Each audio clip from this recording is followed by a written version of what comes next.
Hi, my name is Elizabeth Hart, and I'll be doing a neurological assessment. My name is Scott Hart, and I consent to be in this video. Okay. So first we're going to start off assessing the patient's cranial nerves. By doing so, I'm going to start off with his olfactory nerve, and this will be assessing the sense of smell. By doing so, I'm going to include one nostril at a time, and we're going to see if the patient can smell the aromatic substance that would be presented to each nostril. You can use coffee, toothpaste, vanilla, orange, peppermint, anything that would be a noticeable smell to the patient. So first I would just come to the side here and include one nostril. The patient would sniff in as I held the substance under his nose, and he would, with his eyes closed, be able to identify what he was smelling. And then I would repeat doing so on the other side as well. Next, I'm going to assess the optic nerve. This is assessing the patient's visual acuity and visual field by confrontation. So first we're going to assess the patient's peripheral vision. He's going to face me. He's going to cover his left or right eye with his hand, and I'm going to come in from the side here and ask when he can see my finger coming in. Yeah. And then other eye, and ask when he can see my finger coming in. Yes. And again. Next, we would do the Snellen eye chart exam. So the patient would stand about 20 feet from the chart and would be able to cover his left eye, read down the lowest he can, and then cover his right eye and read the lowest line as possible. And then I'd ask the patient to read the lowest line possible with both eyes open, assessing his visual acuity. Next, the patient can face the front again, and we're going to assess the ocular motor, trochlear, and abducens nerves. First, we're going to check the pupils for size, regularity, equality, direct consensual light reaction, and accommodation. So the patient's going to just look at me, and I'm going to take my light from the side here, assessing that the patient does have equal and reactive pupils to the light, and assess the ocular movement of the patient by his gaze, noting that there is no jerky movements or twitching of the eye. The patient can face forward again. Next, I'm going to assess the trigeminal nerve. This is assessing the muscles of mastication and palpating the temporal and masseter muscles. The person will do so by clenching their teeth, and I will come and be able to palpate, feeling the tension of the muscles here. Both sides of the face are equally strong in the areas. Next, I'm going to ask the patient to also clench his teeth and jaw, and as I pull down on the chin, he's resisting and it's not just falling open. Normally, you cannot open the mouth while the patient's clenching their jaw. Next, I'm going to assess his sensory function by testing his light sensory sensation. You can use a cotton wisp for this. By doing so, you're going to take the cotton and you're going to touch it to the patient's forehead, cheeks, and chin. The patient will say now whenever he feels a sensation of light touch. So first we're going to touch the ophthalmic nerve here, the maxillary, and the mandibular. And then I will come to the other side and do so again, the forehead, the cheek, and the chin. Next, we'll assess the patient's motor function and facial symmetry. So the patient will face me, and I'll ask the patient to smile, assessing facial symmetry on both sides, asking the patient to frown, assessing for facial symmetry on both sides. Next, I'll ask the patient to close his eyes tightly. As he closes the eyes, and he'll resist my opening of the eyes. Okay. Next, we're going to ask the patient to lift his eyebrows, assessing for facial symmetry as well, that one eyebrow is not higher than the other, or vice versa.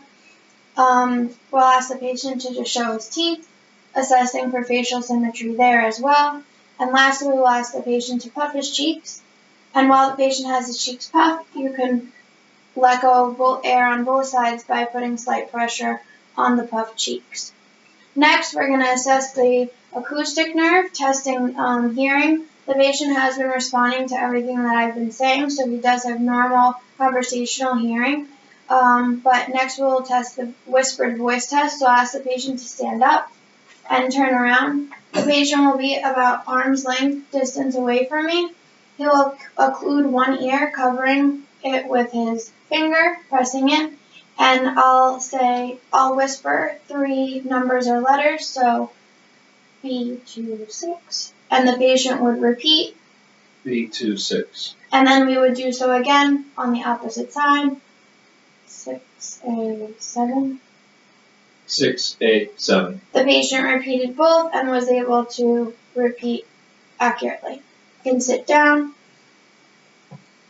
Next, we're going to assess the glossopharyngeal and vagus nerves.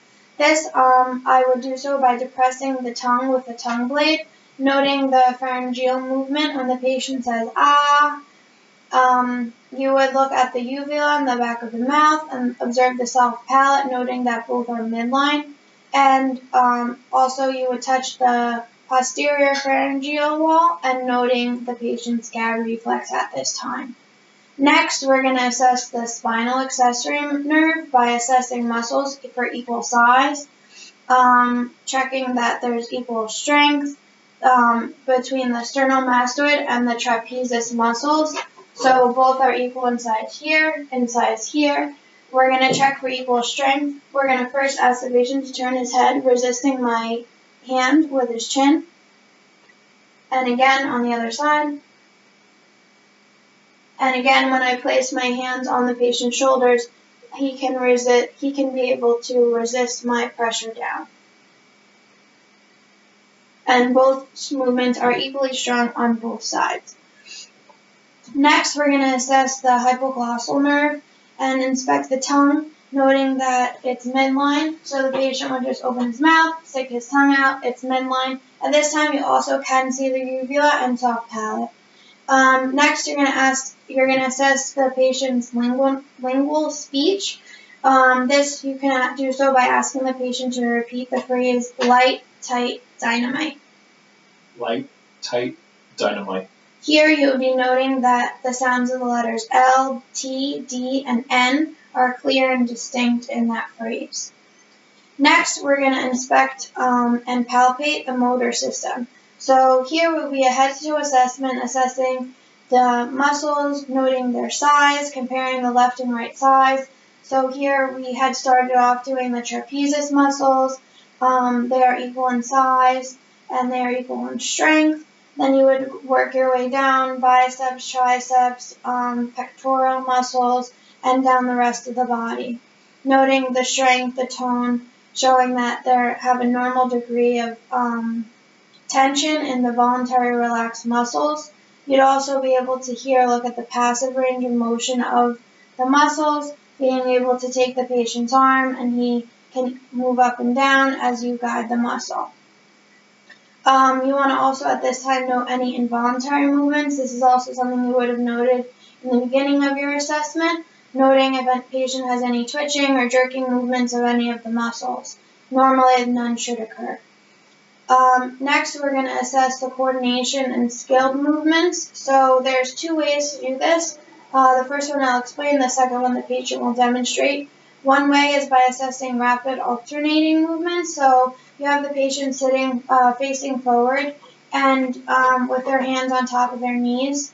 You ask them to pat their knees and then turn over and continue patting. And as they're doing this, you ask them to repeat, and they should be able to do this in a smooth and alternating with rhythmic pattern motion without any difficulty. Next, the other option would be to do to touch your thumb to your finger. So I'm going to ask the patient to open up his hand, starting with his index finger, touch his thumb and move along all the fingers, and then reverse backwards.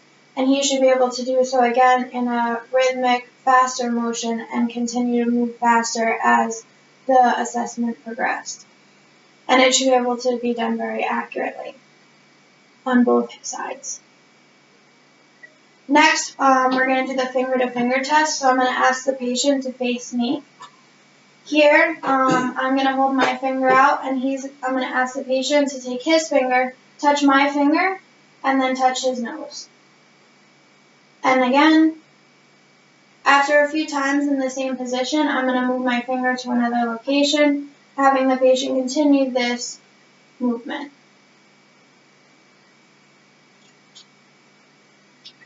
Next, I'm going to do the finger to nose test. The patient will face the camera again, and he will close his eyes, stretch out his hands, his arms, and now with his eyes closed, touch the tip of his nose with both hands.